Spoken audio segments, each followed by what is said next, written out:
421 Champagne Drive. Really? 5421 on King. Come on. 63 Eddie, go ahead. I swear to God, I think about I think about everything. I swear to God, I think I will tell you, please. Wait, hold on. You gotta relax for me, because I can't understand it. Relax. What's the number? 779, what you saying, man? We're gonna see what we can do for you, alright? We're gonna see what we can do for you. You gotta relax for me. Did you know the F snitch was just exposed? Meet Lil Ted, also known as DD's brother, aka Lil Durk's main hitter. Lil Ted was picked up by police at a local convenience store, and he had a firearm in his jeans pocket. 421 Champagne Drive. Really? 5421 on King and your cousin.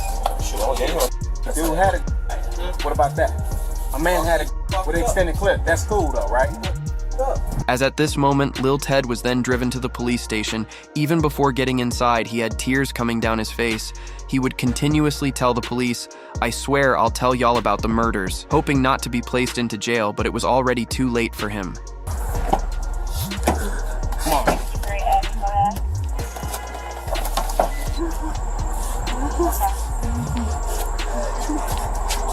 Hey, stop it. Stop it.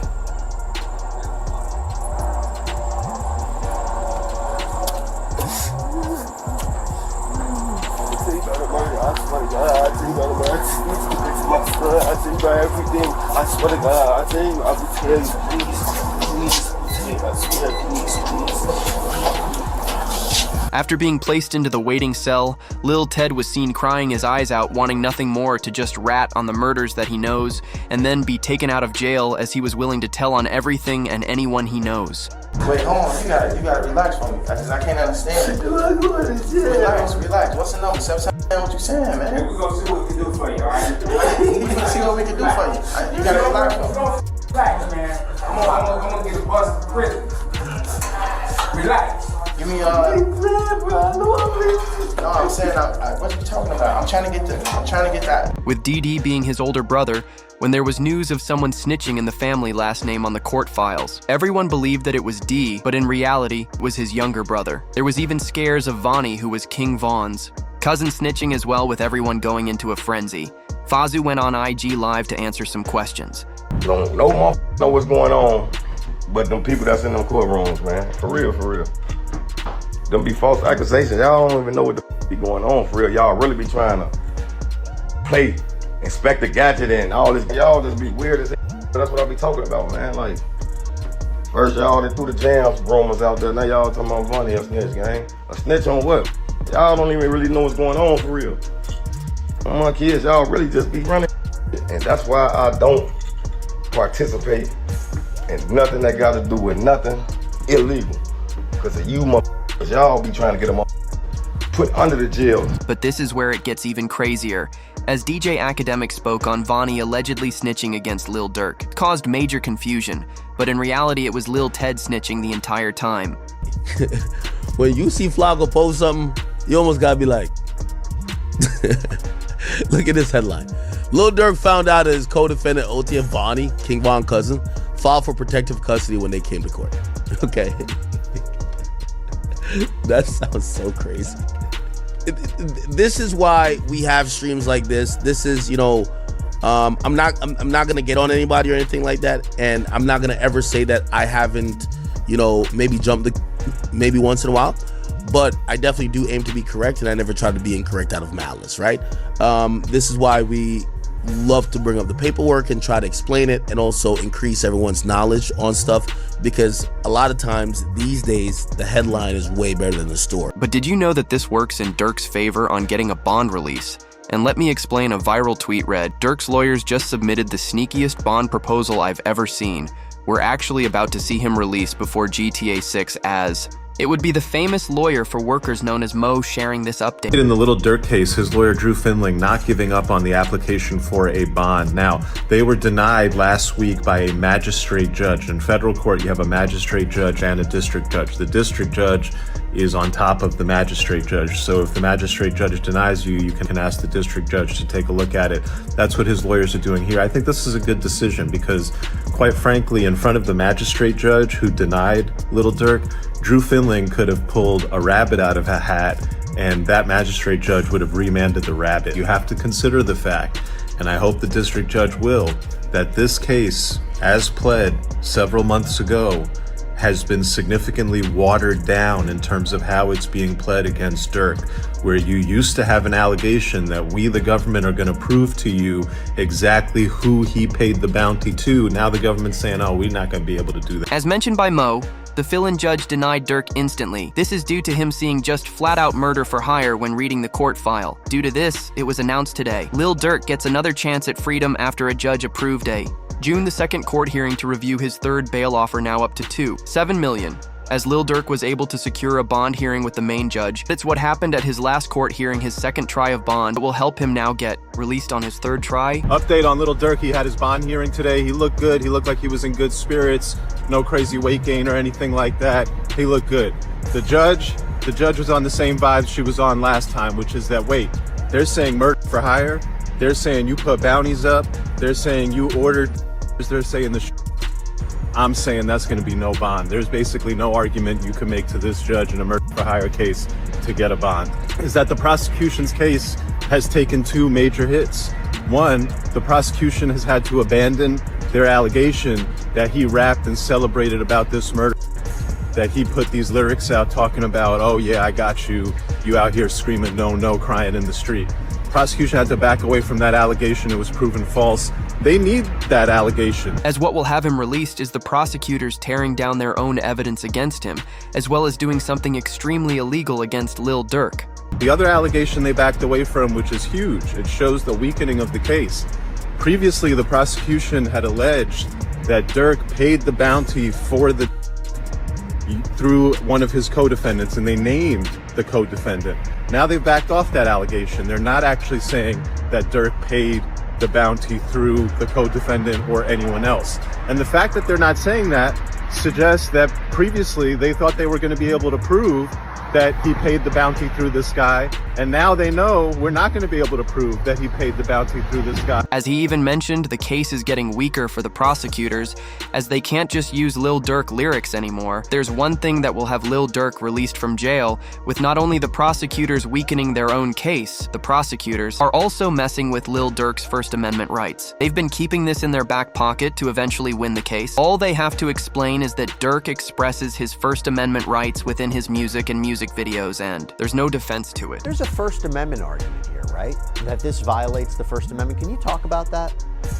Right, for sure. I mean, I'm expressing myself. I can say the things that I want to say in a rap record or any kind of record. And you could go back and there's country records, and there are pop records, and there are R&B records that talk about all kinds of things. It's just that there's this notion that with hip hop, quote, glorifying violence, that suddenly now we're going to use these things to prosecute them. But does that mean that the free speech, the First Amendment has gone away? No, absolutely not. He can absolutely rap about what he wants to rap about, and that doesn't mean just because the story is violent. As even LOL Durk's lawyer Drew Findling exposed the prosecutors for only having lyric evidence against Durk, but now they're not even using it. The case is as follows. So there was an indictment that did not name him, right? It named others, and then there was an unindicted person. And then 3 weeks later, that indictment was what's called the first superseding indictment, and it does name him. The indictment was identical, except the unnamed person now became Durk Banks. And this is the really important part, Act. The second indictment, what's called the first superseding indictment, only had one new fact. It had one new fact. And that was, it alleged that there was a video by Durk that celebrated and monetized this. Them knowing they had very little evidence against him. This is when LOL Durk's lawyer would flat out say, they want to go the distance, as academics would ask Drew if they would entertain a plea deal. He says, absolutely not. We're going the entire way. Likelihood of a plea. I think a lot of people have seen, like, this seems like it's a do or die thing. This is kind of like it's going to be like a 1 or 0 type of situation. You're either are or you're not. Is Durk, from your understanding, or you as a lawyer right now, as his criminal attorney, are you open to possible conversations about plea deals? Are you thinking, no, we're going all the way? Would you entertain it, just entertain it, because that's your job to listen to it and maybe present it to Durk, or that's just off the table? It's a conspiracy to commit murder case. It's an all or nothing case, and he did not participate in a conspiracy to commit. And so there is no alternative. It's a life sentence, potential life sentence. So this case is going to go to 12 people. There was one issue, though, with Lil Durk's lawyer announcing this during a public interview, as the following day, later the prosecutors would hit Durk with new charges. The news would write, Lil Durk is now facing a new charge in his murder for hire case after being hit with a second superseding indictment yesterday. While prosecutors have removed mention of song lyrics, they would end up doing something completely worse. And let me explain, it reads, on Thursday, a California grand jury indicted Durk, the rapper, now faces a new charge of stalking, resulting in death in connection with the passing of Quando's cousin in August 2022. This is in addition of previously being charged with 1 count of use of interstate facilities to commit murder for hire resulting in death, 1 count of conspiracy, and 1 count of using, carrying, and discharging firearms resulting in a death. However, the prosecution have removed all mention of Durk referencing the murder and song lyrics in the latest indictment, but these new charges in reality just changed everything. And let me explain. They dropped some of the biggest coincidence evidence of all time. Lil Durk literally rapped the lyrics, look on the news and see your son screaming. No, as Quando was at the scene of the crime on the news screaming no now. Right now, the search is on for 3 people who police say at a Savannah rapper, a member of his entourage. It happened in Los Angeles and cameras captured the aftermath. This man, a passenger in that car, frantic at the sight. And if they were able to drop such convincing evidence, it makes you wonder how much evidence they have against Lil Durk after investigating through the court files for hours. Over 230 gigs. Digital evidence, which includes audio-video recordings and surveillance footage, as well as 20,000 pages of reports, are currently being processed for discovery. The member named F Jam allegedly supplied them with it. Court update read, Q, feds believe Lil Durk paid to get these 2 people dealt with. Number 1, Steedfine Mac, who got Lil Durk's brother Dang. Number 2, F Jam's baby mom, who passed away after Durk found out he wore a wire around him. Feds believe Jam is the key to putting Lil Durk in jail for all 3 crimes, meaning that once Lil Durk is done with this murder for hire case, he's already being named in 2 other Chicago murders, as it was this Instagram live where Durk noticed that Jam was wearing a wire. He was seen holding the top of his jacket, whispering in it. Hey, kid! Give me the check on your man. I heard you got his head. I ain't gonna lie, man. Hey, when I was growing up, I used to have a dare. Architect. Having a who? I'm having a dare. School's out of town. But here's where it gets scary, as months before being arrested, Durk already knew Jam was acting strange. It was announced Durk has been playing 3D chess the entire time. He knew that Jam was going to cooperate. I see shit from a mile away. I don't think people realize that. I can have a conversation with you for 5 seconds and know your is gonna cooperate. He would even expand further on this, saying he doesn't even allow his friends to know where he lives and doesn't give any information to anyone. Nobody is ever allowed to my house. It be my best friend never been to my house. For real? I promise. Your best friend? I promise. Like, it's people like that I just don't allow around my girl and my kids, because it's like I'm just a different type. I'm not the have family night at Durk house tonight. It's the you gotta watch. Everybody at Durk's crib. Yeah, we gotta everybody getting watched. Watch everybody. Hey, they go too close to them kids. You know what to do. Like, that's how I play. Like, I don't play. F Jam is the same man that Durk gifted $50,000 to during this Instagram live, but make sure you focus on those in the background of the IG live, as it's very important. You know what's name, bro? Steady crying, huh? He's steady crying. Feed him. Feed him. Get in the middle so baby mama get the trigger, bro. See that? Feed for my him. baby. That's really how y'all hold y'all babies, ain't it? I gotta hold my money like this. It's too much. Crazy though. Motherfuckers sitting up there doing all this. Sneak this and the internet games and all this. Up some money, do something. Like, we winning, bro. I can do it. Whatever it is I want to do, I can do it. Not what I want to do what I want. Y'all can't do that, bro. Bro got out what? You know that How many you did off? And the year I did it now? Yeah, that's your last bit. 12? 12. That boy popped out 12 years. Yeah. So much money. We really just get in order to just figure out the lanes, man, boy. As the feds investigated those in the background of the live, realized that they all went jewelry shopping with King Von, as those were all also members that were arrested for the murder for hire with Lil Durk. The solitary stone. We just looked at him. Let's go over there. What up, bro? Boss, you good?